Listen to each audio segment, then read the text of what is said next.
And now to the Indian state of Goa, where Chinese President Xi Jinping has arrived for this year's BRICS Summit. The president's visit is expected to bring confidence and vitality to partnership within the bloc of emerging economies and enable it to contribute more to global growth. The BRICS is an association of 5 major emerging economies, namely Brazil, Russia, India, China and South Africa. The theme of this year's summit is building responsive, inclusive and collective solutions. The BRICS mechanism has become an effective cooperation platform for the quintet, and they have been praised and recognized for their growth and development. Over the past 10 years, they have accounted for about half of the world's GDP growth, with China accounting for about 40% of that. CCTV's Shweta Bajaj is covering the summit and joins us live now from there. Shweta, are all the member states' leaders in town yet? And what is likely to top the agenda at this year's summit?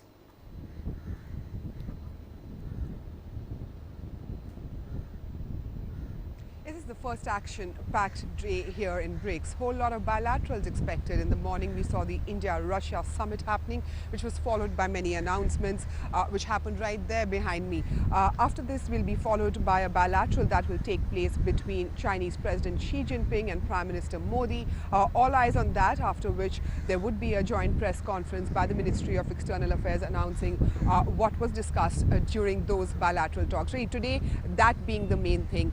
The BRICS Nations Business Council also happening today. Remember, trade remains top on the agenda as far as the BRICS nations are concerned. Economically, they might be different from each other, but they also include 2 of the fastest growing economies in the world, India and China. Many other economies in this grouping, including Russia, South Africa, Brazil, are facing a slowdown. All these countries will look at how they can support each other and have strength. Remember, there was also a bank which was formed, the BRICS Development Bank. There will also be discussion about how to take it forward, how to make it sure that the infrastructure development in these countries lead to larger number of jobs. As far as India is concerned, there are 3 different working groups that have been formed, which one of it is on counter-terrorism, one of it on cybersecurity, another one on energy security. Indian Prime Minister Modi, who's hosting these leaders, said the most amount of attention will be on sustainable development, economic trade, and how to increase that between these nations, and also to make sure that climate change is taken care of, because most of these nations are facing issues as far as climate change is concerned, but they also have unique challenges which are only unique to them, and that is really what binds them together and not the distances where they are based. So that's what we'll see happening over that major BRICS summit that will take place tomorrow morning. Today is the day for bilaterals, and all eyes on them. Right. Now, South Africa is the only African representative at this summit. What is it aiming to achieve from this year's meeting?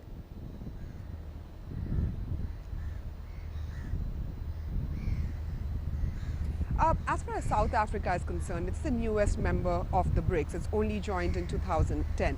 If you look at the size of the economies, it is the smallest, but at the same time, it's also one that gives these nations really an access into African market. China was really responsible for South Africa's inclusion in the BRICS. It might not represent Africa in general, but the challenges remain same of the African nations, and South Africa brings that. South Africa itself has been facing a lot of struggle as far as economy is concerned. It is nearing a junk rating. It has its own financial domestic turmoil, which means the next few months at least are going to be turbulent as far as the economy is concerned. Now, if these nations start taking advantage of each other, it only means that the economic growth will happen. As far as the poverty reduction is concerned, South Africa and India, for instance, remain have a major challenge as far as poverty reduction is concerned. Both of these nations have to get their people out of poverty, give them a better standard of living. So even though they are far from each other, the economic size may be different, but South Africa itself benefiting from these nations and their economic strength. On the other side, what South Africa brings to the table is the large amount of natural resources that the country has and the mineral reserves. And that's where the other countries take advantage from the inclusion of the African nation. Right. Shweta Bajaj joining us there from Goa. Many thanks.